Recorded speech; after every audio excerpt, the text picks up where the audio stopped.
Greetings to everybody. Welcome to the event being sponsored by the Center for the Arts and Humanities at Santa Clara University.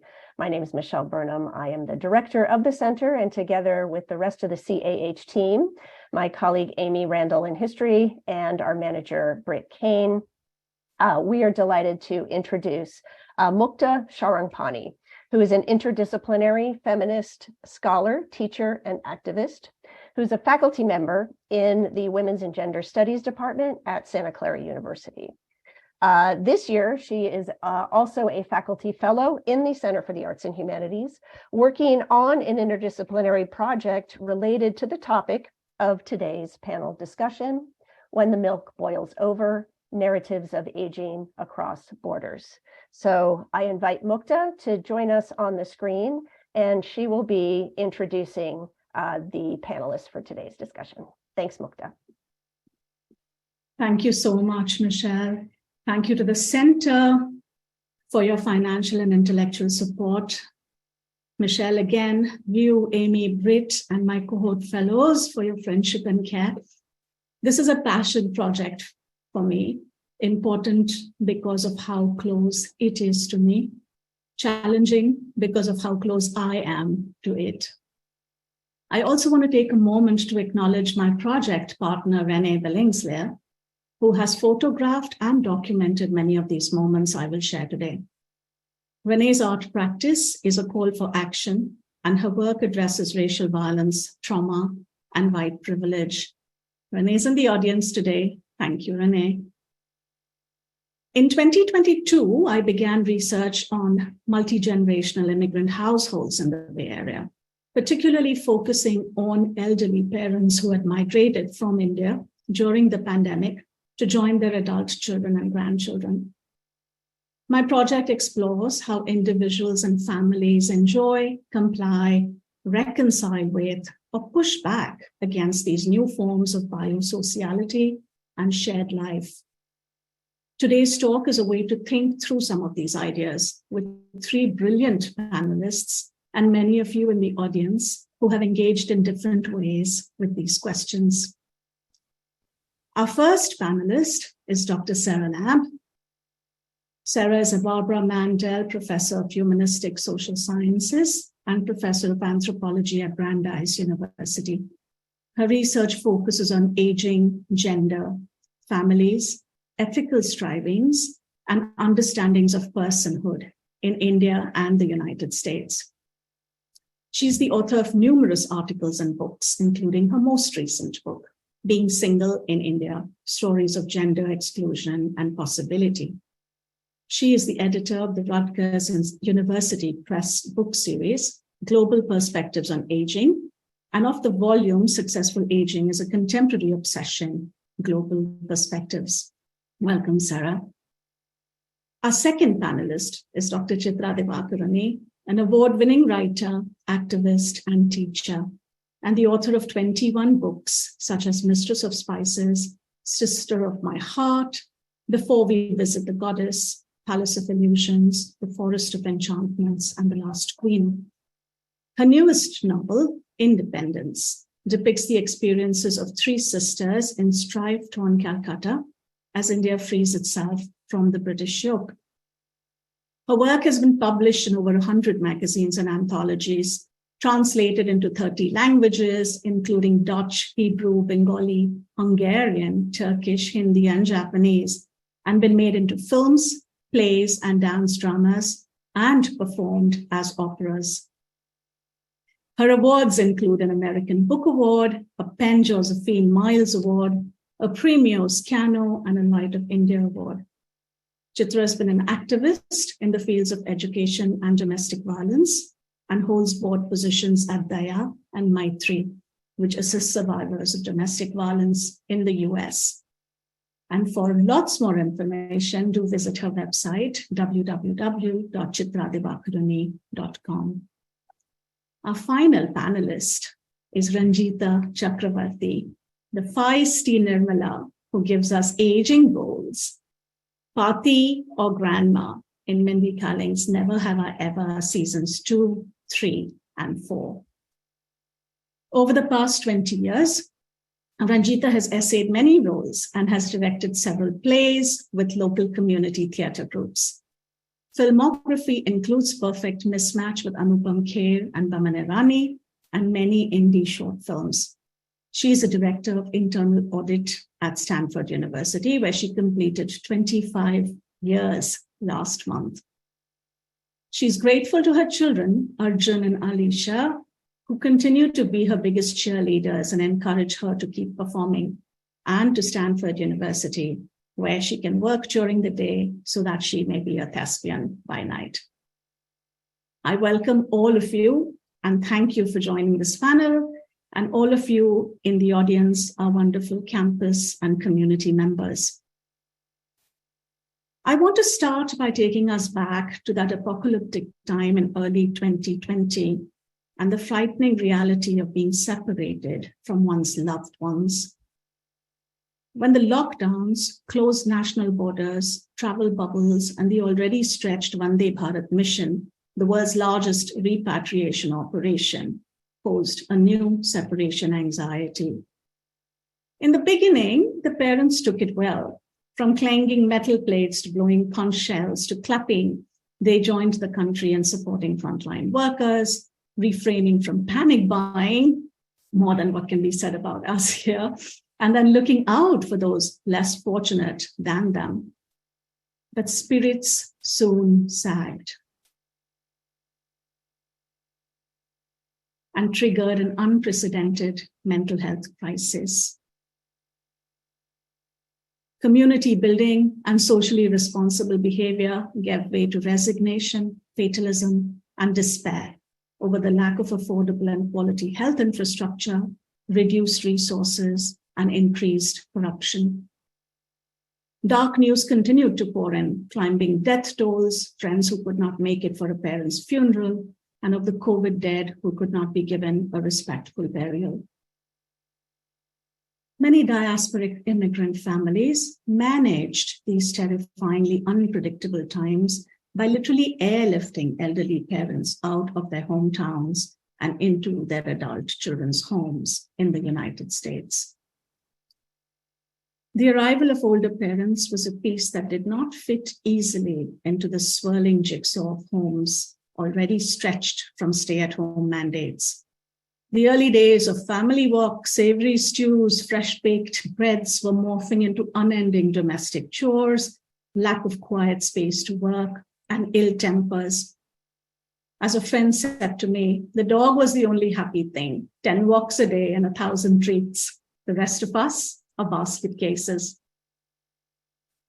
But the pandemic had jump-started the inevitable question: what was the best way to care for aging parents? How, where, who? For the parents themselves, the lockdown and the isolation they had fled from was replaced by physical confinement in an unfamiliar land with adult children who had their own lives, which was worse. Today, to help me think through many of these ethical and practical interrogations, I turn to my panelists who, through their own work and positionality, have asked that very question. I invite the panelists to turn their videos on. I also want us to think about old age, and if old age is often understood through a vocabulary of lack, vulnerability, weakness, increased dependence, or in other words, as a problem of aging, to what extent do you think this is a useful paradigm? And could you tell us how you might have moved away from such a patriarchal overscripting of the problem of aging and victim narratives to offer new ways of thinking about this life stage, perhaps new ways of thinking about the family itself? I'd like to invite Ranjita, followed by Chitra, and then Sarah. Thank you, Mukta, for inviting me to be a part of this panel. Problem of aging, how we have moved away from the narrative. So since you brought up Pati, I will start with her and then maybe talk a little bit about myself, sort of going away from that, I think you called it the patriarchal overscripting. So Pati joins was quite happy living in Chennai, I guess, with her plants. For those of you who haven't seen Never Have I Ever. But when her daughter-in-law kind of makes the request that, she whether to come back to India because she has just lost her husband, and she agrees to accompany her daughter-in-law to the USA because she wants to live where her own son, who has died, has memories. So she comes into the family and preserves happiness within the house. She's kind of like the glue that her son was, a son who was the father of Devi and the husband of Nalini. And even though she is grieving for her son, she comes into this family, and she definitely goes away from the scripting, because she herself is, at this point it's not clear, but she is a widow. We can all take it for granted because she's living on her own. She comes in and joins and adapts to the family. I mean, it takes her a while, but she very quickly adapts. And in season 2, I mean, she even stands up for her daughter-in-law, which is not usual, because the way mothers-in-law are sort of projected on screen or in stories, that they are always wicked. But her daughter-in-law is dating, and her granddaughter is very annoyed, and she stands up for her daughter-in-law Nalini. And so that is kind of a flip on the patriarchy over scripting. So yeah, that's what I have to say. And maybe like Chitra can comment a little bit more on that. Sure. Well, this has been a subject of great interest to me because, ever since my very first book, Arranged Marriage, I've been looking at the lives of immigrants, especially in the Bay Area, and especially women, because I think the lives of women changed more, at least visibly, more than the lives of men. Men had a lot more autonomy in India even before they came here, but many times women didn't, especially coming from traditional backgrounds, like the one that I came from, and like many of my friends that I was looking at in the Bay Area.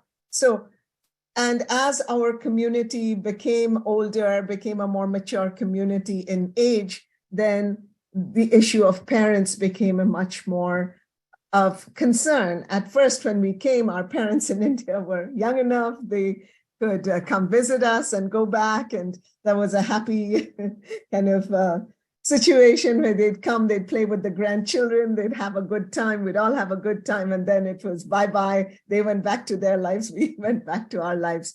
But like you said, Mukta, when the pandemic happened, we realized that what is good in small doses doesn't necessarily, the same formula, let's say, doesn't work in larger doses.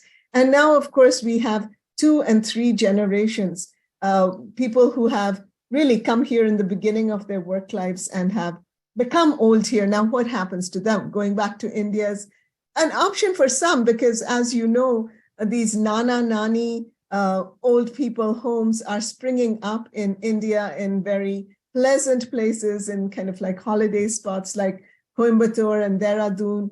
But not everybody wants to be away from their parents. So not everyone wants to be away from their children also. So it's an issue that is not easily solved, but I've explored it in some of my books. And one of them is this collection, The Unknown Errors of Our Lives, where there's a story, Mrs. Datta writes a letter, and it's actually set in the Bay Area. So I'm very happy to share it with you, and also because it was chosen for one of the best American short stories. So a little moment of, sorry, Seth, whatever. Okay, but here's a woman who had a home in India, who was doing fairly well, but her son is worried because when she's sick, he's like, I can't keep going back there to take care of you. So come over for my sake. And of course, it'll be nice. Won't it be nice for you, Mom? You'll be with your family. You'll be with your grandchildren. She comes over. She loses her autonomy. She lived in a home by herself. She was head of that household. But here, her children are head of the household. and it's a difficult decision. And she tries to adjust, they try to adjust. There are no villains in this scenario. That's really important for us to consider, that there are no villains. There are just people caught in situations that they did not know how to handle because there have been no, what shall I say, cultural roles that apply to today's situation in terms of immigration and all of the things that come with immigration. And she will make a decision at the end to go back home and to go live with her friend, who is about the same age as her, another woman who is also living alone. And so she chooses a very interesting decision that will help her autonomy. Now, in this, a much more recent book, Before We Visit the Goddess, this is a series of 3 generations. A grandmother who always stays in India, that is the decision she makes, and she lives with the loneliness. So there are no decisions that are 100% positive and happy. We have to work through all of these. And really, we don't want to fall into that good old times mythology where when everybody lived together, it was hunky-dory and everybody had a good time. This was not true, even in India, when everyone lived in joint family systems. But here, the grandmother never comes here, and the mother and the daughter living here, growing up, growing old. And the book ends with the mother having had a fall, breaking her leg, and now she can't really live on her own anymore. And the daughter comes to move her into an old people's home, and all of the heartache that entails. So, there are different situations, different people, and I just want to show the variety of situations and choices.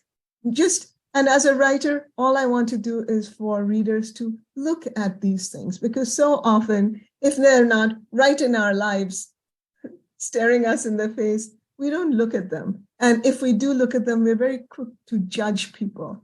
And I think the whole purpose of literature is to have you experience and not judge. So that's kind of my enterprise as related to aging. Wow, thank you. That's a beautiful segue into some of my interests as an anthropologist. I should mention that, why am I here? How did I start studying aging in India and among immigrants from India and the United States? And in a way, it's kind of arbitrary, but in college, I took some really fascinating history and religious studies classes focused on India. And when I decided to go into cultural anthropology, for my PhD, I wanted to focus on India, and at University of Chicago, it was the Bengali language professors who recruited me the most and said, don't learn Hindi, don't learn, Tamil. Bengali is Shabshe Sundar Bhasha, and you should learn Bengali. So it was kind of arbitrary, but I don't regret it. So I've done field work now in India and in the US for 25 years or more now, and I lived in a village in India doing my PhD fieldwork focusing on aging and intergenerational relations. I've done a range of work. Also, I decided my second book focused on older immigrants from India who would come to the United States to be with their children. This was before COVID. And then also older people in India whose children were abroad and how they managed there.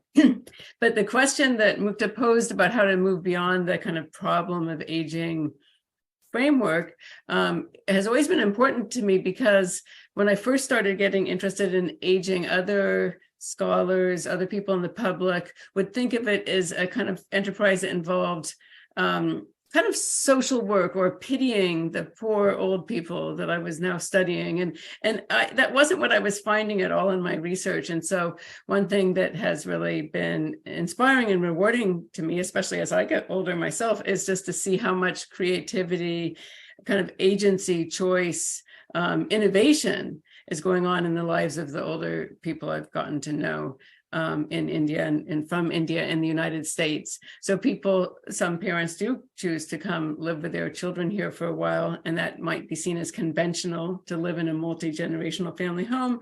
But yet they then might move out of their kids' home to find their own apartment because they think that works better for them here, or move back to India like Mrs. Datta does in Chitra's beautiful story, to be with their friends, or move back and forth. This is just a lot of innovation and creativity, and redefining what it means to be older. And I find a lot of the older people I know in India, they celebrate that they sent their children abroad, and they're finding new ways to make life meaningful there and care for themselves, including the rise of these kind of fancy new old age homes for the more elite people in India that many people are moving into as a space of sociality, not wanting to be burdened on their children, security. I guess the last thing I'll say is my most current research there has focused on women who don't marry, never married Bengali women who don't marry for a range of reasons. And one thing that people have always asked them and that they have to contend with is this question of who will care for you? If you don't have kids, then who will care for you? And so a lot of these never married single women say, well, look, at least I'm used to it. I've cultivated independence all my life. The rest of you who have kids, who knows if they'll care for you or not? So and then it's interesting, in the space of these old age homes, a lot of the single women feel like they belong there and receive a lot of respect, because they don't have to explain, why are you not living with your son? It can be embarrassing not to be living with your son or daughter-in-law, but the single women feel like, oh, this is a place where I can belong. So I guess I love this focusing on the variety of situations and choices, as you three have also all mentioned. It's really part of the human condition to manage aging in these ways. Yes. Wow. I knew in my mind this was going to be a fantasy panel. I'm glad that I was right. Such remarkable starts. Yeah, Ranjita. Just one thing I wanted to say, which struck me as Sarah and Chitra were talking. I think one thing that Pati symbolizes is successful aging. A lot of parents, when they come, especially in their autumn years, they tend to get bored, or they yearn for their back home. But the character I played is she has successfully, she's got her own clique, she's got her neighborhood cliques, she's got a walking cliques, and at a point she even tells her daughter-in-law, I have more friends than you. And I think that's like a real nice story for older people, that you can broaden your horizons here also. It's hard, but you could do that. I just wanted to put that in. Absolutely. Well said. Yeah, Chitra. And just one thing I wanted to add is that we're talking about old people, but we are also getting there. So I have started thinking about strategies for my aging, because I understand very well what my children can do for me and cannot do for me. And so I think it's very important for all of us listening in, wherever we are. This is a strategy if we can start cultivating it early, it's much better. Like the single women that you were talking about, Sarah, they cultivated the ability to age well from an early time in their lives. Absolutely. Mm-hmm. Yeah. Well said. I want to take us sort of to this idea of the joint family, of the multi-generational household, and remind our audiences that family caregivers actually provide about 80% of necessary care for their elderly. And even as moral theorists argue that children do not owe the debt of care to their parents, common morality, cultural codes, popular culture hold children responsible for their care. And failure to fulfill these social expectations adequately evokes social criticism and feelings of filial betrayals. As we emerge into this post-pandemic life, the early reliefs of family reunification are starting to give way to increasing concerns about the viability and the sustainability of these migration decisions for both sides, adult children as well as their elder parent. The question then is, how do families adapt, adjust, reorient to these shifts? How do they reimagine this enduring institution of the joint family? How do they underpin cross-national cultural currents? And how do new demographic factors, structural factors, start playing into added pressures to thinking about informal and formal ways of caregiving. In untangling some of these questions of affective labor, some interesting facts come to light. Is there a difference then between caring and caregiving? How do elder parents weigh emotional sustenance vis-a-vis physical support? What's more valuable to them, having their meals cooked for them or having someone take them out for a drive? Taking mom to a doctor's visit or lying with your head in her lap and chatting with her? Is showing care different from doing care?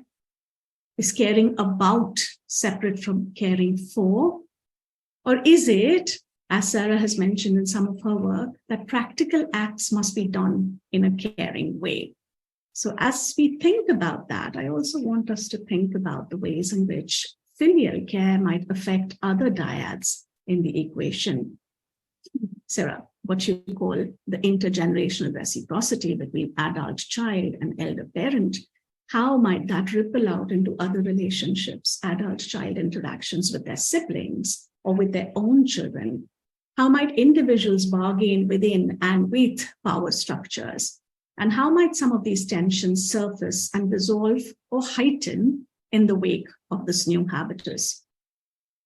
And thirdly, I want to acknowledge that elder parents are not simply passive beneficiaries of their caregiver children, but they do a lot of caregiving themselves, sharing in household labor, culture work, kin work, child care, or pet care, in what Ken Chian's son in his work on Taiwanese immigrants calls reconfigured reciprocity. I'd really like to hear from you, Sarah, on this, and Chitra, on your own experiences with dyad interactions. And do you think as researchers, writers, thinkers, it might be possible to separate narratives of caring from caregiving? Well, yeah, what a rich set of questions to ponder. I think there's no easy answers there, and I think it makes like someone's cultural framework or value system or where they were brought up, their ethnic background really plays a role there. And I have found that a lot of people that I know well from India in my research and friends that I've been hanging out with do see often that caring, giving care, loving someone, the emotional care is intimately tied up with also caregiving, providing that care, the acts of caring. So that people will describe to me that very conventional, more traditional Indian ways of doing things is that you would do both, and children who are going to give back to the parents who gave so much to them in terms of raising them, giving them a body, material support, love, sustenance, education, all that. The children, adult children, should give that back to their parents, not only loving them, but material support, making tea, making and cooking meals, eating together, living together. On the other hand, more and more people of all generations around the world, and Indian families and other families, are often choosing to live separately. And I go to senior citizens clubs and gatherings among older Indians in Calcutta and also in the Bay Area. And often the older people are sort of debating and say, well, actually, it was so sweet before the mythical older times when we all could live together, but that's not the way it is now. And actually, you shouldn't ask for both care and care labor or material support from your children at the same time. You love, it was that. We shouldn't demand both love and all this practical care at the same time from our children. If we want their love, let's learn to live independently on their own and let them have their own lives. I don't know that that's always the answer, but Atul Gawande in his best-selling book, Being Mortal, he ends up arguing, I don't know that I believe him 100% of the time, he ends up arguing that all people would actually want to live separately if they had enough money. So he starts out his book with a kind of nostalgic portrait of his grandfather living with his sons in a family together that he contrasts to a very American independent style of living. And then he says, but actually, that people choose, if they can afford to live separately, they choose to live separately. He seems to present that as a kind of fact. And you do see that trend all around the world, and you know, in nations all around the world. So that it sounds a little bit sad to me, because I still have a sort of romantic, poignant idea that actually families living together is wonderful. But it's also challenging, because there is a lot of labor involved in caring for others, and you care for your children for a period of time, and you look forward to when they'll be more independent. And it's harder for a lot of people if they're to care for their parents full time, both the loving care and the material kinds of care. So there's no easy answers, but really important debates and dilemmas to consider. Absolutely. You also speak a little bit about the tensions between siblings in the being single phase, especially when you talk about parents who have passed, but how those relationships, those histories, those memories actually continue on to alter sibling relationships. That is true, exactly. I mean, even in my earlier book that wasn't focused as much on women, then when parents move on, then often the siblings, even if they were living in a joint family, the brothers will break apart.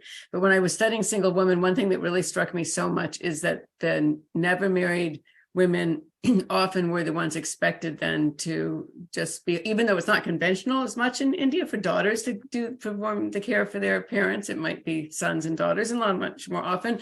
But if the woman is not married, then she becomes the caregiver.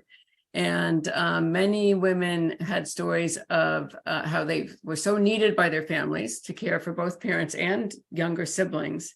But then once the parents died, there was no one to really love them. Their brothers didn't care for them. That was a common story I heard. The brothers took their care labor for granted. And there's short stories on this topic too.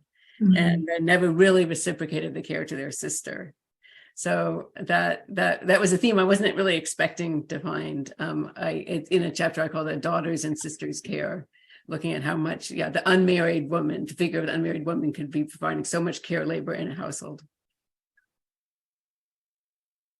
Well, you brought up so many things, so I wanted to respond to a couple of things. And that one of the things is something I saw in India when I was growing up, and this was widows, actually. So a lot of widowed women would go back to their parental families, because if they didn't have children, their in-laws didn't really want them anymore. So they would go back and they would become the caregivers. And they would be the ones, the unpaid caregivers, looking after the older and younger generation. And exactly that, after the parents passed away and the children the children of their brothers that they were taking care of grew up enough, really they were seen as no longer of use in the household. And it was a very difficult situation for them because of, social situations, property laws, whatever. They didn't have money either. And then it was a very hard situation for them.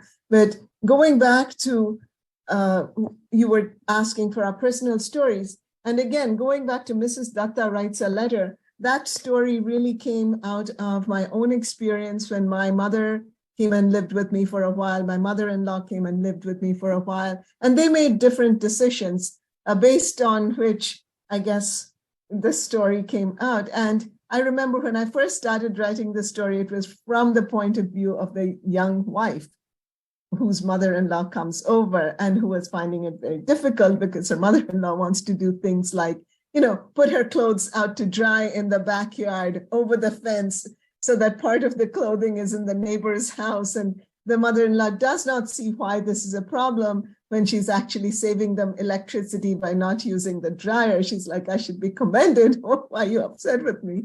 So there's a lot of unspoken stuff that happens that causes tension.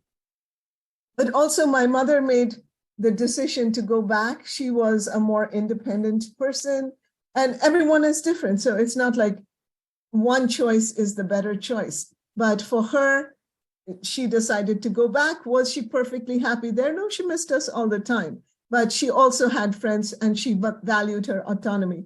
My mother-in-law decided, and my husband's family is a large one, about 10 siblings were living in this country, and she decided she would just stay here and move from sibling to sibling. And then that became an issue because then arises the question of who is going to take her, who is going to take care of her, etc., etc., and who's taking more care of her. Those siblings are feeling like we are the better children. And now, does she prefer some living with some as opposed to the other? And that's also kind of a tricky situation to navigate. So there are just so many issues here. And I wanted to go back to the caregiving versus the caring. I remember when they were living with me, I was working full time. I had 2 little children. I was strongly involved with Maitri, and that was very important to me. I was not going to give it up. My life was already so full that when my mother came over, and both of them were widows, so they came on their own, that I would, of course, do the caregiving. I made sure, they had all the material needs. And I really did not have any extra energy to provide care in the loving kind of way, to sit and to chat extra. By the time I came home from having talked to my students all day, I was like, please, everyone, just leave me alone for an hour. And my mother wouldn't understand. She'd been waiting all day for me to come home so she could talk to me. And I see this, and I saw that even then, but I see it much more now with much more sympathy. And I started seeing it with more sympathy when I started writing Mrs. Datta. But when we're thinking of the elders, we also have to think about the many new and different pressures on the younger people in this country. When we were brought up in India, it was not that way. There were always servants in the household who took a great part of this burden away from, let's say, that mother-daughter relationship. My mother, of course, cared for me and did caregiving, but a lot of it was done by the servants. And there wasn't the cooking, there wasn't the cleaning, there wasn't the driving the kids to the doctor, there wasn't any of that. So she could just sit down and I could lie down and put my head in her lap and she would do like this to my hair. Well, she had the time to do it and to go see her friends afterwards. And she could not understand. And although I could see why I couldn't do it, I couldn't explain it to her. She was like, well, why is your work so important that you don't have time for me? Right? Why is doing social work more important than, sitting with me at home or going for a walk with me? And I didn't have any easy answers to that. Maybe there are no easy answers. Yeah. Ranjita, I know we have a wonderful set of clips from Never Have I Ever to play in response to this question, but would you like to say something before I did that?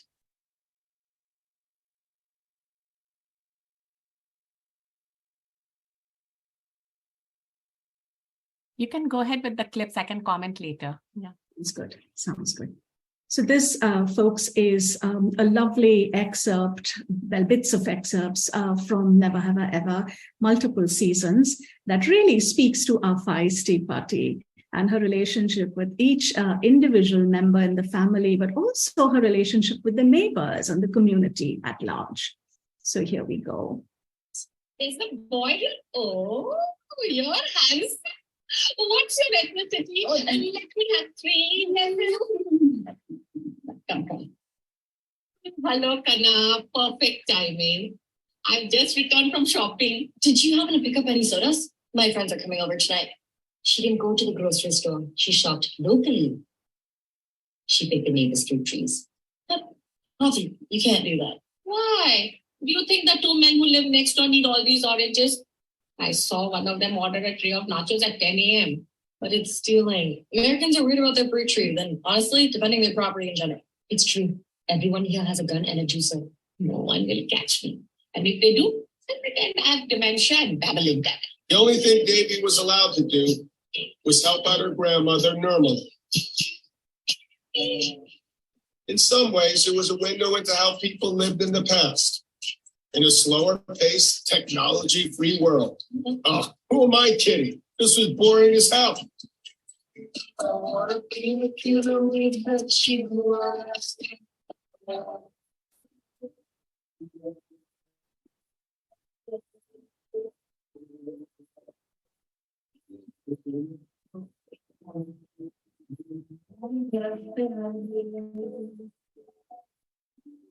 I'll put it on.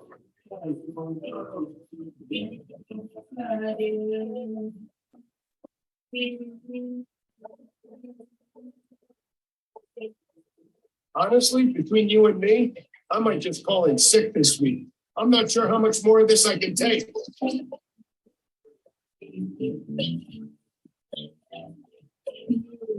I wonder what this next one is. They're all cookies, Normala. Take your time. Babies? Oh, Nalini. I suppose Nirmala has to fix everything. And please bless my grandmother. She's my inspiration and the only reason this house hasn't fallen apart yet. And if you could give her the idea to make some of her famous near doses for dinner tonight, I know they take her hours to prepare, but they would really bring the family some much needed cheer. Hey guys, sorry to interrupt, but baby's grandmother wanted to join in on the fun. She was almost alive in the 1920s. Hello, Auntie. Help me down, child. But don't touch my hip. Too brittle. Don't mind me. I'm just here to listen.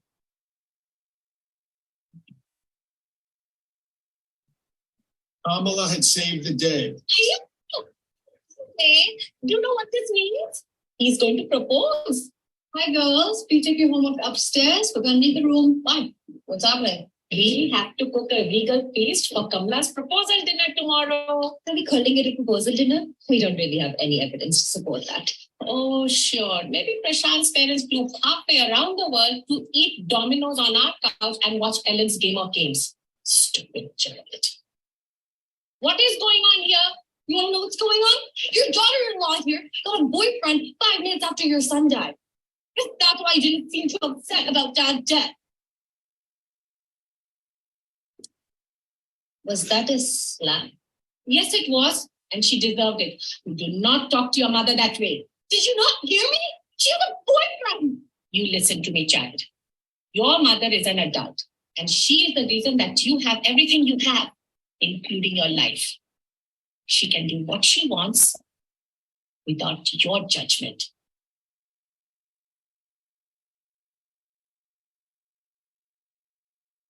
Great. Yes. Well, the milk boiled over. That was appropriate clip. I mean, it kind of says it all. I mean, she is the caring person and the caregiving person, and she's got a relationship with her grandchildren. She's got a relationship with her daughter-in-law. So yeah, I think it answers your question. I mean, it's a different relationship with each one, and according to the circumstances, she acts at that appropriately or inappropriately sometimes. Yeah. Yeah, but I so admire how unapologetic she is about it too. Yeah. And feels like this is her place. Yeah, especially the fruit tree picking. Yes. But it also speaks to so much sort of individual culture here in the United States, right? Some of which shows up in Mrs. Datta as well. And the milk boils over. With this, we circle back to the title of today's talk. Milk boiling over signifies abundance. It signifies prosperity, literally an overflowing cup. It's a beloved tradition, and it's often used to mark a griha pravesh, the people's entry into a new home. In this case, the new home and new lands that the elderly arrive into. It's a cultural tradition that suggests both homecoming and homemaking. But my informant who gave me this lovely insight was actually combating the usefulness of this tradition when she said, when the milk boils over, all you are left with is a soggy mess to clean up. This metaphor is particularly powerful, not only because it speaks to the ramifications of cultural pressures, but also because it surfaces the kitchen and the hearth as a central theme in many of these discourses. In my own work, the kitchen and its orbits appear repeatedly as a crucial site of meaning-making, transformation, and reflection, as both a lens and a stage, as camaraderie and as conflict. Being excluded from this space stings more than it should. Battles are fought here, turf wars are fought here, territories are won or lost. Olive branches are offered, sometimes taken. Access to the kitchen, to cooking foods that are familiar and comforting, to sharing culinary traditions is a way for elders to feel emotionally nourished and welcomed as part of the core family, not as a transient guest on the margins. As part of this culinary world, also the home garden I found offered a particularly generative side of gendered labor and therapeutic negotiations. While moms cooked, dads pruned, planted, watered, harvested, it also fulfilled a sort of imaginary that is familiar and celebrated. When we retire, we will go away and farm, sort of this post-retirement fantasy. But it also visibilizes so much of elderly invisible labor, right? The flowers for the shrine, the fruit to munch on, the vegetables to cook with. And as we think about this sort of post-retirement fantasy, another space of fantasy is the Indian grocery store, which often works as the cultural hub, the sensory sanctuary, and a bridge that connects the Bay Area to India, only 8,000 miles away. It is here that one might feel part of the core rather than part of the margins.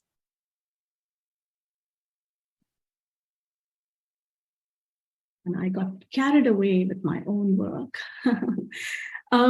It is also here that one can unabashedly smell and feel vegetables and fruit. One can snap the okra to test for freshness, rub one's thumb over the ridges of a bitter gourd, and imagine for that one brief hour that one had found one's way home. Yet, one's generation's yum can be another generation's ew.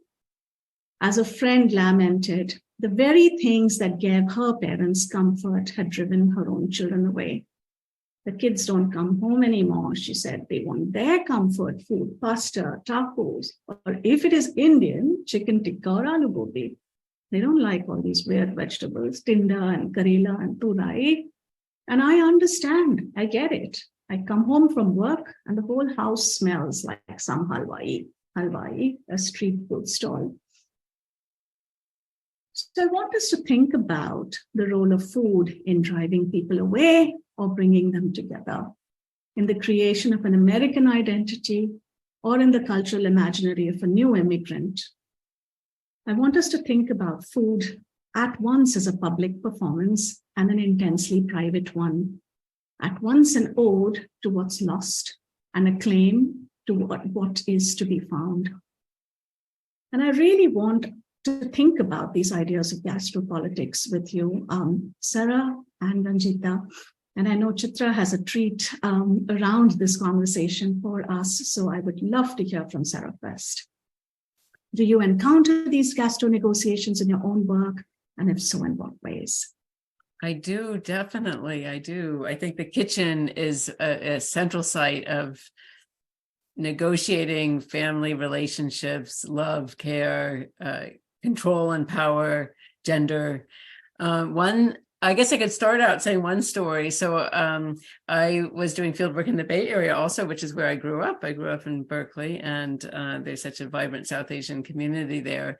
And one fellow I met, older gentleman, very active in organizing, and there was a local at the time called Indo-American Community Senior Center in the South Bay, and he would give a lot of advice to newer, older immigrants. He had come to live with his very successful daughter, who was a physician, and her husband was a professor at Stanford, and he and his wife enjoyed being with their kids, but also they had a cottage in the back, and so had a lot of their independence, and he would give advice to newer immigrants about how to manage here. And one of his new friends said, "You know, I'm really not happy. I don't like it in America." And so my friend Motilal, I'll call him, said, "Oh, what's wrong? What's wrong?" And he said, "Well, one thing, in the morning, I'm not getting any tea. I wake up early, there's no tea. All the family's running around. They're so busy with their own work. No one's giving me tea."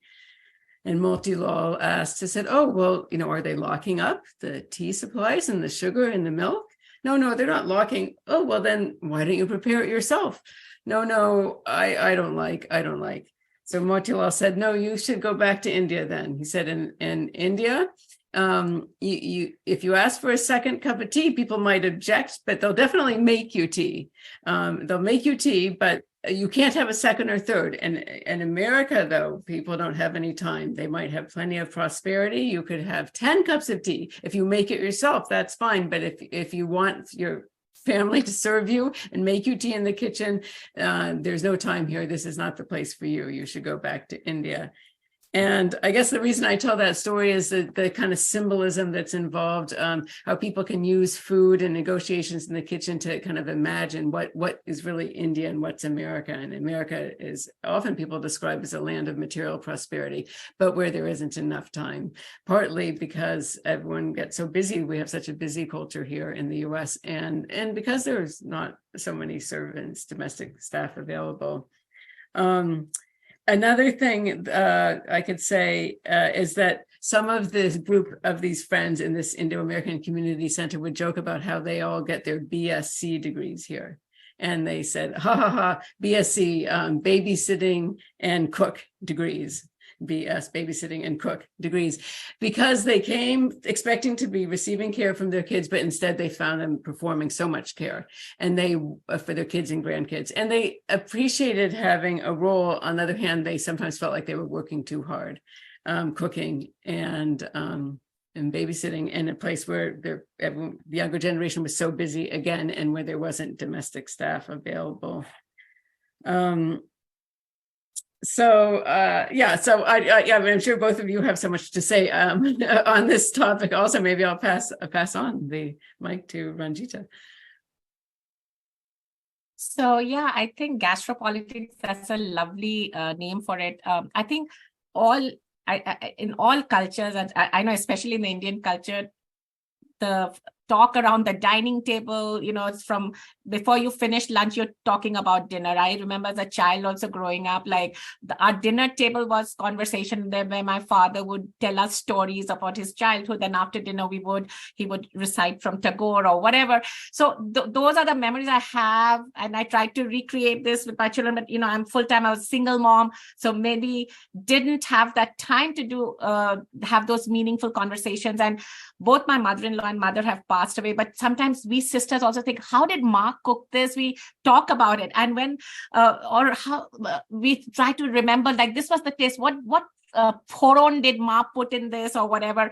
And when my mother-in-law came for the first time and she tried to make luchi, and the fire alarm went off, and but we had a great time. And now I look forward to my sisters who have grown children over here. When they come, they take on some of the cooking, even though they don't cook in India, they come here and cook for us. And I look forward to their cooking. So yeah, food, cooking, all of this is very important. And then even in, like you pointed out, Maitri, Mukta, in the show, a lot of stuff happens around the dining table. They don't show Pati actually cooking, but she's bringing out neer dosas, she's bringing out idli.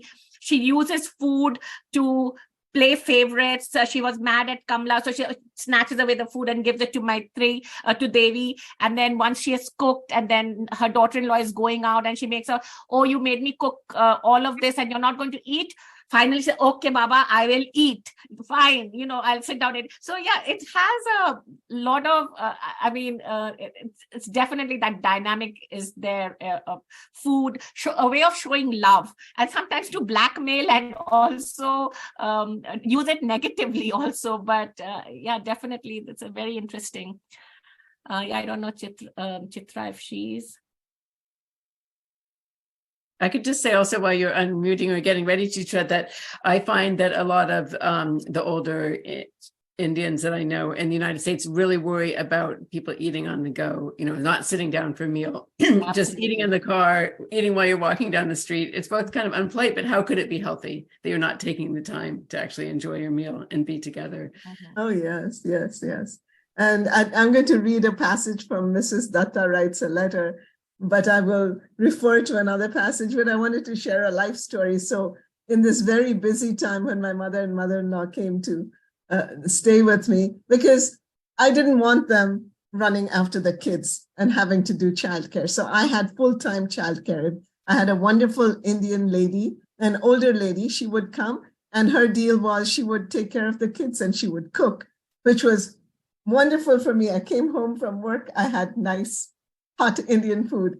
But when my mother and my mother-in-law came, this became a problem because there was like a turf war over the kitchen. My mother wanted to cook Bengali food. My mother-in-law wanted to cook Telugu food. Our Punjabi babysitter wanted to cook Punjabi food, which she said, everyone in this house likes this. Why do you want to? And so it was very interesting. And I often had to mediate very carefully. And so what would have been a fun situation otherwise became really interestingly problematic, because that was it. The kitchen had become the place of power in some ways. The kitchen had become the place of who is not only who is dominant in this household, but whose cuisine is dominant in the household. As far as we were concerned, we were like, just feed us. We were fine with anything. We'll eat but it. that was not okay with the cooks, you know? So our Indian culture is so rich and varied, and that's wonderful, but sometimes it can lead to all kinds of interesting, problematic issues. Absolutely. And of course, the children wanted Western food. That was it. All right, so here is Mrs. Datta. I'm going to read a little bit. Were you going to say something? Yeah. No, I was just wanting to remind the audience that we would love to hear from them in the Q&A section. So all the attendees, you're invited to post questions for any or all of the panelists at any time during the webinar. Feel free to use the Q&A button at the bottom of your screen to ask a question, and we will bring your questions forth in the Q&A section. So without further ado, Chitra, take it away. So here's Mrs. Datta. She has come and she's been living here for a while. It's got its good and its bad. And her best friend in India keeps writing to her saying, how are you liking life in the US? And she hasn't been able to answer because she doesn't want to lie, but she doesn't want to be disloyal to her family anyway. She puts that thought aside, and this is the next part. Mrs. Datta clears her head of images and straightens up the kitchen. Everyone has now gone to school or work. She's alone in the home. She pours the half-drunk glasses of milk down the sink, though Shamoli, her daughter-in-law, has told her to save them in the refrigerator. But surely Shamoli, a girl from a good Hindu family, doesn't expect her to put contaminated juta things in with the rest of the food. She washes the breakfast dishes by hand instead of letting them wait inside the dishwasher till night, breeding germs.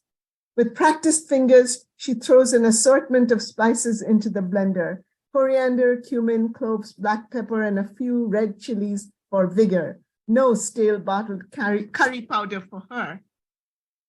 At least the family's eating well since I arrived, she writes in her mind to Rama. Proper Indian food, rotis that puff up the way they should, fish curry in mustard sauce, and real pulao with raisins and cashews and ghee, the way you taught me, Rama, instead of rice-a-roni. She would like to add, they love it, but thinking of Shamoli, she hesitates. At first, Shamoli had been happy enough to have someone take over the cooking. It's wonderful to come home to a hot dinner, she'd say. Or, Mother, what crispy poppers, and your fish gravy is out of this world. But recently she's taken to picking at her food. And once or twice from the kitchen, Mrs. Datta has caught wisps of words, intensely whispered. Cholesterol, all putting on weight. She's spoiling you. And though Shamoli always refuses when the children ask if they can have burritos from the freezer instead, Mrs. Datta suspects that she would really like to say yes. Mm-hmm.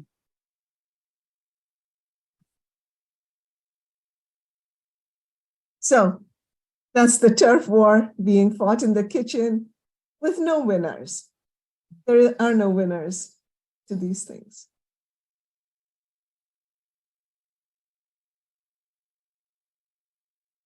Oh, you're on mute, Mukta. Yeah, you whetted our appetite. We can't have enough now. Chitra, another excerpt perhaps? A short one? Okay, I have a very short excerpt from Before We Visit the Goddess. This is the last, it's a novel in stories. This is the last story. It's called 1,000 Words, and it's written in 2020. Actually, the book came out before 2020, so this was my futuristic foray. And in this, the daughter has come to the home of the mother who I mentioned had fallen and broken her leg and now needs to be moved into elder care. I stand in this unfamiliar kitchen, wrestling with the stubborn acorn squash, because my mother has decided that as her last meal before she's jailed, she would like Bengali pumpkin curry. My mother is given to exaggeration. It's not really her last meal. We'll have several meals together through the weekend while I pack her things. And it isn't jail, but Sunny Hills, a decent, if not lavish, senior facility in Austin. The mother lives in Texas. After her second fall, the one that fractured her leg 2 weeks ago, her doctor called me and said she couldn't live alone anymore. I took a week's emergency leave and flew down from San Jose to persuade her to move to a facility. I would have preferred one closer to me where I could have kept an eye on her more easily, but she told me right away she wasn't leaving Texas. Bella, stubborn Diwan. That's my mother. So that shows another side. So, and the mother and daughter have very different styles of cooking, but the daughter as a gift kind of to her mother is going to try and cook. Her mother is a very good cook. She has her cookbook. She has a cooking show. Bella is the cook. That's her career. And Tara, the daughter, she's kind of like me, cutting board to table in 20 minutes. That's my preferred kind of meal. And Tara has chosen to move away from that tradition of many hours of over the kitchen stove to show that you love somebody. But now she's going to do it for her mother the way we sometimes do. So this is a whole other dynamic. What if, even if both generations kind of came of age and grew up here, there are also still big, big differences and still big questions of autonomy. So that's another aging group that we're getting into more and more now. The parents who lived here for many years, but now they can't live on their own. And the question is, what are they going to do? And what kind of care facility is right for them? Because they still want their own food. They still want their own company. And as you know, there are some coming up now, especially in Florida, where it's all Indians in these places. For example, Shanti Niketan is one. We have one in Houston here. Perhaps you have in the Bay Area as well, elder care just for Indian elders. So it's a changing landscape, but one thing remains constant, the love and the guilt that is associated with elder care. Yes, well said, well said. We've got questions streaming in, so I am going to ask our panelists some of them. This is from Sienna Hurd. She teaches in the Women's and Gender Studies department here. Sienna says, I'm struck by the conversation about autonomy and constraint for young women in traditional conservative communities in India and for aging parents in new American communities. What thoughts does the panel have about these experiences of autonomy and constraint? How do they exist in tensions in intergenerational families? Is it only intergenerational? How might families navigate these tensions?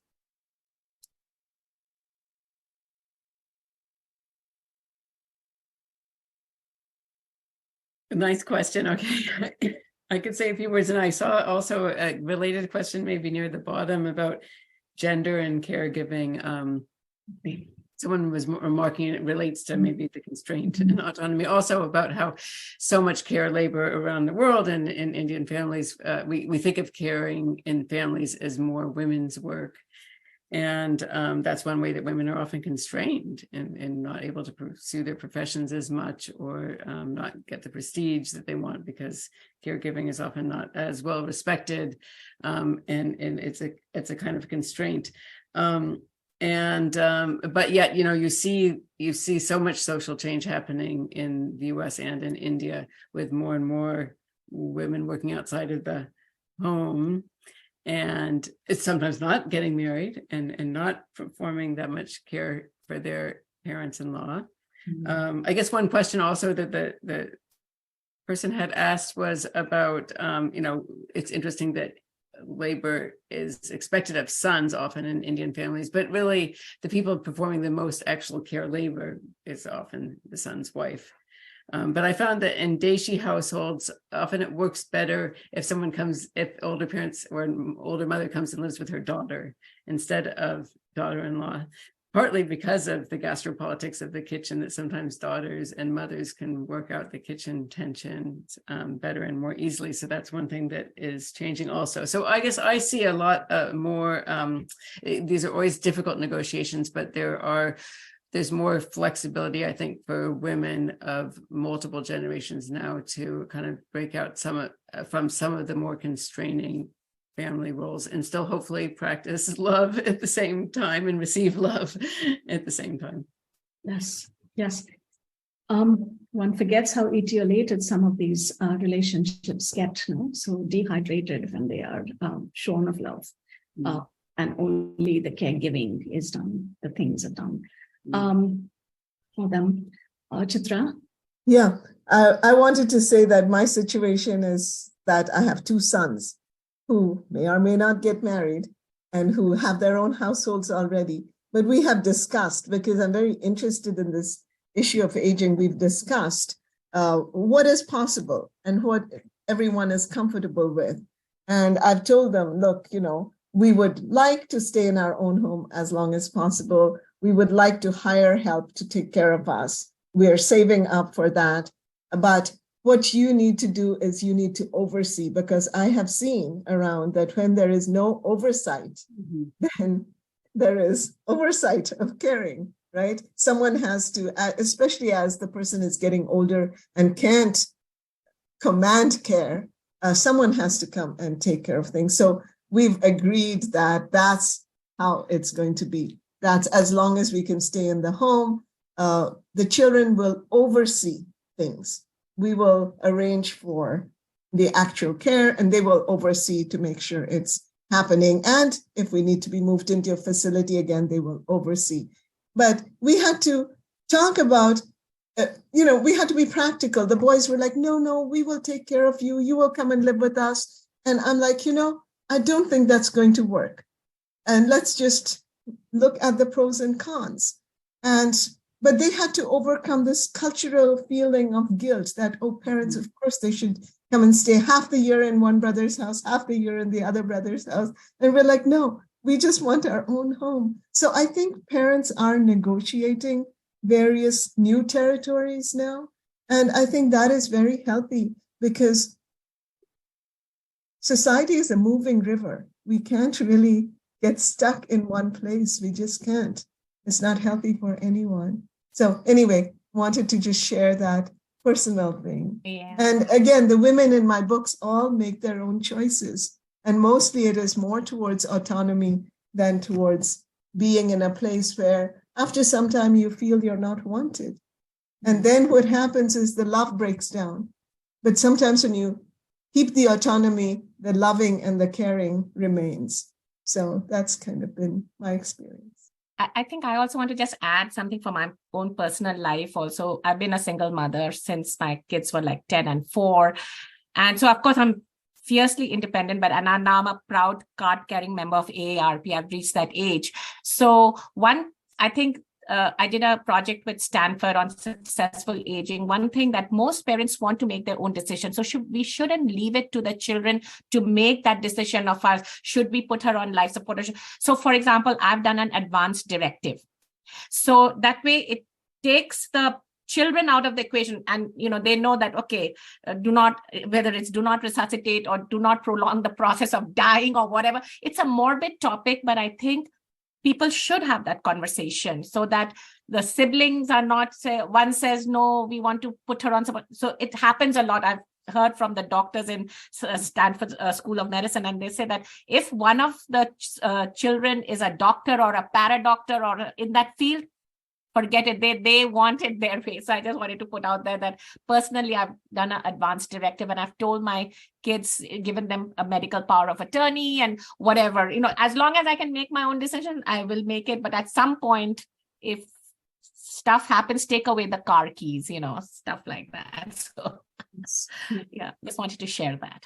Yeah, no, and I do appreciate Chitra's comment on how they've kind of had conversations with the boys before they get to that point. And I think different parents in different ways across different points in time have those conversations with their children. And I think it behooves the children to sort of recollect all of that, right? To recall those conversations when it comes to even agreeing with or supporting parents' decisions rather than refuting them. I know my father would always say, I tell, like these days nowadays, especially after he finishes his prayers in the evening, he's kind of quiet and mellow, and I say, what's going on? And he points upwards.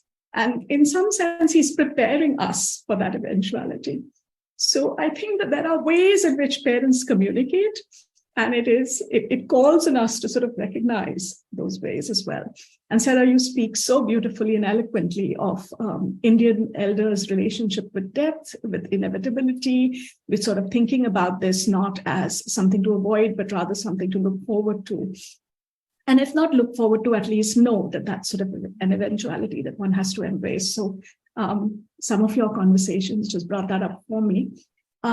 The second question, and I think this, Ranjita, you might want to sort of comment on this first. How has India changed in terms of guaranteeing more accessible care for elderly in the past few years, especially unwed women, and how can we create more affordable and accessible options in the future? Also, Sarah, with your new book and your new research. Ranjita, you're on mute. Sorry, Mukta, the question is, how has India changed? And you might want to respond to that based on your visits there, not because. Oh, okay.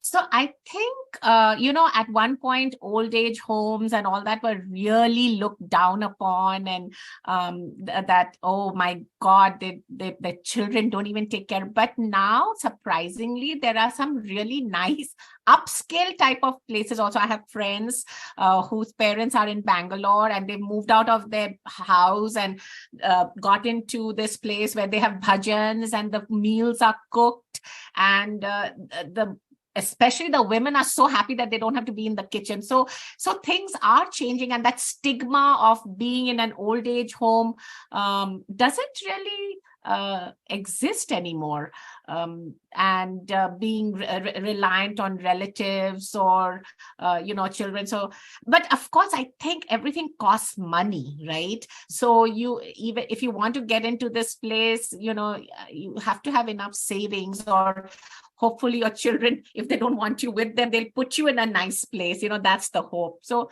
I think definitely in India, like you mentioned, Chitra in Florida, they have homes for Indians. Over here also in Sunnyvale, I think even in Fremont, we have specific, I think Priya Living, I think the name is Priya Living, where it's just for Indians. So I think things are changing because everyone realizes no one has time to do so much caring and caregiving. So what will keep them happy? I think the main thing is, are your parents happy? That's the main thing. Yeah. Whether they are in your house or in a home. Yeah. That is the most important, really, your parents. And all these definitions of successful aging try to delineate, oh, it's this. Yeah. Actually, it's a sense of health, well-being and happiness. And different people are happy for different reasons and in different ways. I guess one thing you asked about changing healthcare, actually, also in India, I think that was one of the questions too. I do know a lot of people who come to the U.S. or want their parents to come to the U.S. because of more advanced medical care options here and advanced medical technology that people can have access to. But at the same time, a lot of people are scared of how much medical technology we have. Some of you have mentioned it, and how easy it is to get hooked up onto life-prolonging machines that will extend maybe painful suffering rather than allow us to accept death. And so I do think that's one thing that often Americans are bad at is approaching death with honesty and even declines of aging. The people change when they age. And I do think that in general, you can't really generalize, but in general, Indian culture is better at accepting and understanding the kind of the transience of the human condition, and that people change, and that it's normal and okay to both age and die. That's something that I think that is that actually Atul Gawande also writes about in Being Mortal. That is an important lesson, I think, for people around the world. Yes. Yeah.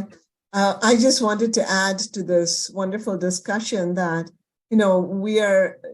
we do want to keep in mind how much money people have, because a lot of what we are talking about is about the affluent. They are the ones who go to these fancy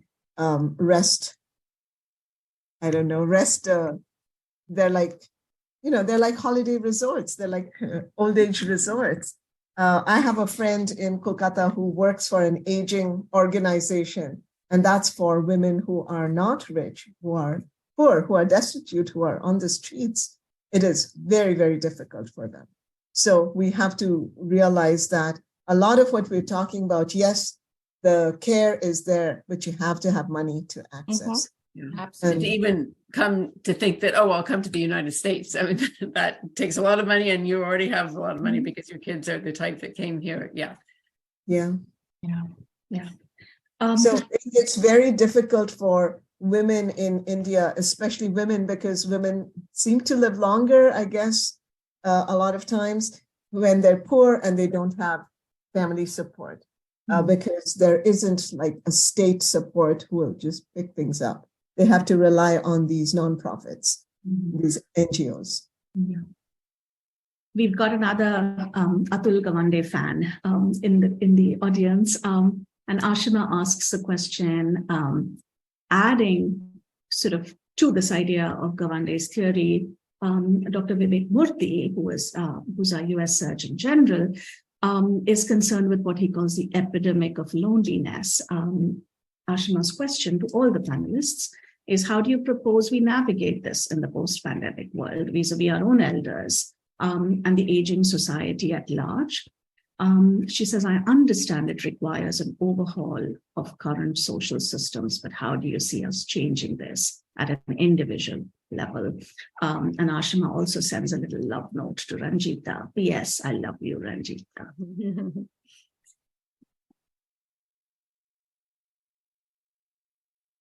I think I can jump in first, and that is sort of, for me, the most revelatory thing was people's relationships to their food gardens in this particular research, and thinking about planting and being one with nature. Sort of the thing that it offered, life in the US offered the parents during the time of the pandemic, because they were banned from going anywhere else. They hardly met anybody else. The folks that visited were their children's friends. The adults, the elderly actually were compromised in many, many different ways, immunocompromised, physically more vulnerable, etc.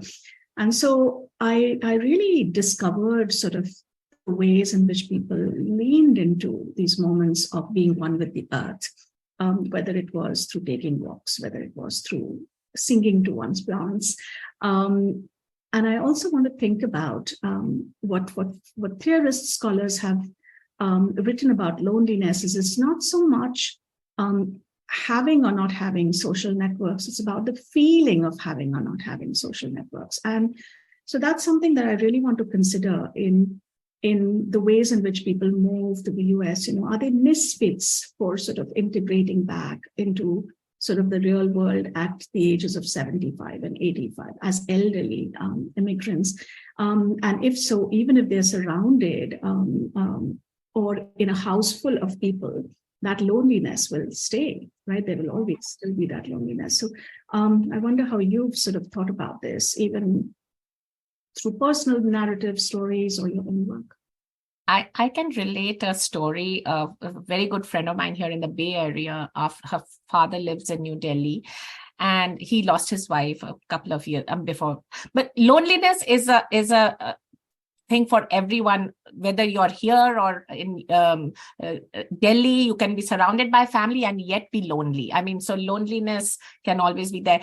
But after his wife died, and during the pandemic, he found joy in painting. He's an artist, but he hadn't painted for like 40 years or whatever, in the throes of samsara, like life. So he took up painting, and now my friend and he had a joint exhibition in New Delhi, and it's also created a bond. They discuss paint brushes, they discuss techniques. So that's like one thing, I guess we have to reinvent ourselves, and if it's one of the solutions to deal with this epidemic, because you really can't rely on people, like Chitra said, her mother would wait for her to talk to her because, she was lonely the whole day.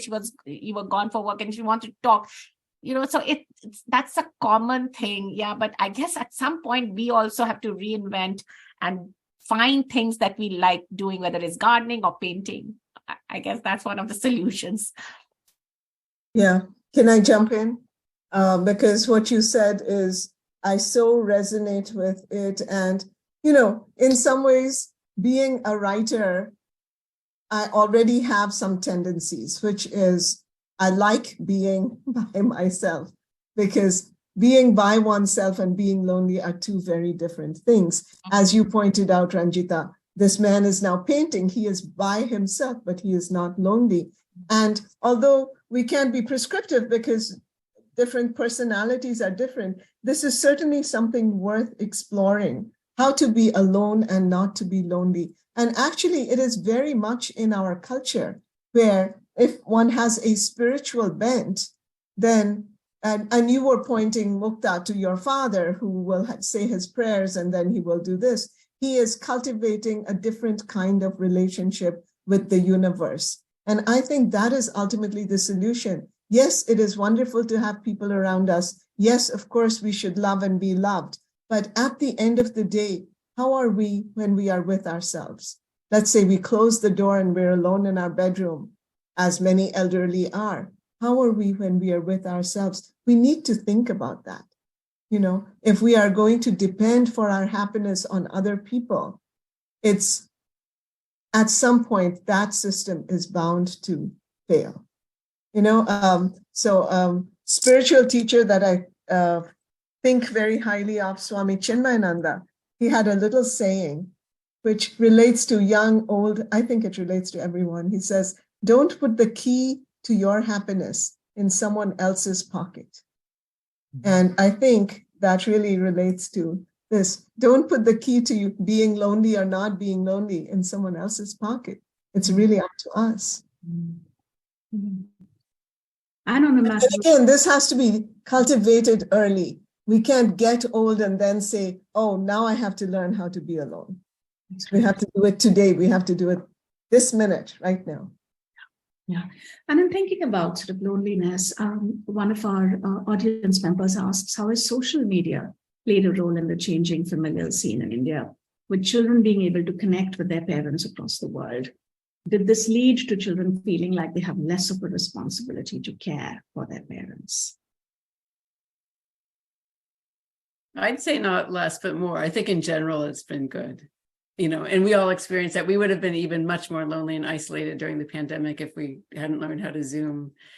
I definitely see, and there's anthropologists who have written about this, a lot of families, a lot of older people feel so sustained by the social media contacts they have with their kids. Most people still want to get together physically sometimes, but I think it's been more good than bad.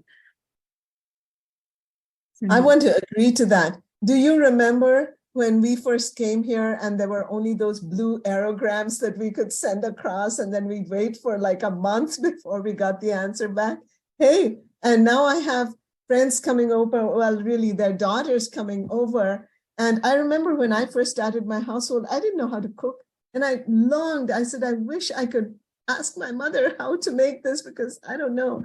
And now they're like FaceTiming with their parents. They're like on WhatsApp, mother's saying, yes, you add this. They're showing her, the pot and the dish. I think everything can be abused, but overall, I think social media is great and it's really helped the contact. I mean, even with my children, at the end of the day, if I can see them for a minute on FaceTime, I can tell if they're happy, if they're okay, if they're not, right? You can tell when you look at a child's face, and I think they can tell when they look at my face. I think it's a great thing.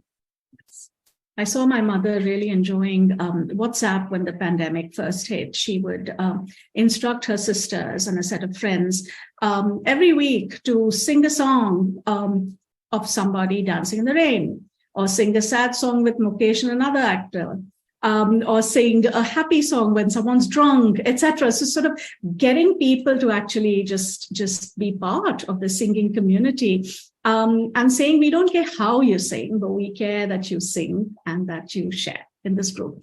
And so I would agree with you that during the pandemic, it was a source of great support to us to be able to see our parents, to make sure she's masked as she goes to the door, to answer the doorbell, to scold her if she isn't. So sort of feel in some ways, many ways, actually deeply connected to them. Ranjita, want to say something, or shall I move on? No, you can go to the next question, I think. Okay, great. An anonymous attendee says, I'd like to just say that I do now realize about how many people nowadays, including me, eat on the go and not sitting at the table. What would you say is the cause of this? The culture or how family bonds are viewed here? And I want to actually just piggyback on that question and say during the pandemic, there were lots of family kind of dynamics around working from home and actually working at the dinner table. On the cell phone or on the computer. So Although since there was less time spent commuting, I felt like my family, we started eating together more, actually, and longer meals. In fact, also eating at the dining table instead of just kind of on the go in the kitchen. So for us, at least, having the time, more time to concentrate on meals was a plus during the pandemic, and I'm trying to maintain some of that. Yeah, that's interesting. My family, ever since the kids got to a certain age, we all eat at different times. We just do. But we come together and we will often sit at the dining table at the end of the day during the pandemic, when everybody finished all their work. So it was more a place of gathering than a place of eating, because we have different eating habits and different times when we like to eat. I like early dinners. My husband likes late dinners. And at a certain point in our family life, we decided it's no use trying to make people do what they don't want to do. And then mealtime just becomes this annoyance. So everyone eats when they want to. I think we realized the point was to sit and talk. So whether it's at the dining table or whether it's on the sofa later, I think that's what was important. And that was a big change, because in India, we always sat around the dining table. But I think we have to think flexibly about those old traditions. Otherwise, we just make ourselves feel guilty. We have to see, what does the new lifestyle enable that was not enabled before, and what suits the new lifestyle, so that, if I told my children, even when they come stay with us, everyone will eat at this time, they'll come to the table because I'm telling them, but they won't feel happy. They won't feel at home. They won't feel like I'm home and I can do whatever I want, which, children love when they come home. So I think we have to think flexibly about these social ideas and see what suits the family. Yes. Wonderful, rich, generative conversations, but we're at 7 p.m. already. I want to apologize to those of us in the audience that did not have their comment heard or their question answered. I'm hoping this is a long relationship, and we can gather again at some point to continue these conversations. I want to thank the panelists on behalf of the Center for Arts and Humanities at Santa Clara University. Amazing, deep discussions, deep dives into the work that you've done. Also, thank you, Chitra and Sarah, for working out of your time zones and staying up so late at night. Ranjita, thank you so much for jumping in to this panel. I am so happy that you were part of it. Thank you all very, very much on behalf of the center and definitely on behalf of me and my research project. I'll be in touch. Thank you. Thank you so much. Thank you, Mukta. And since we were talking about social media, etc., I want our viewers to realize that certainly I can be reached very easily on social media. So if someone had a question for me that they didn't get answered, please feel free to continue the conversation. Thank you to the other panelists. It's just been a real pleasure getting to know you and conversing with you. Thank you for the wonderful questions, Mukta. You put a lot of effort into putting all of this together so beautifully. Been an honor. Thank you.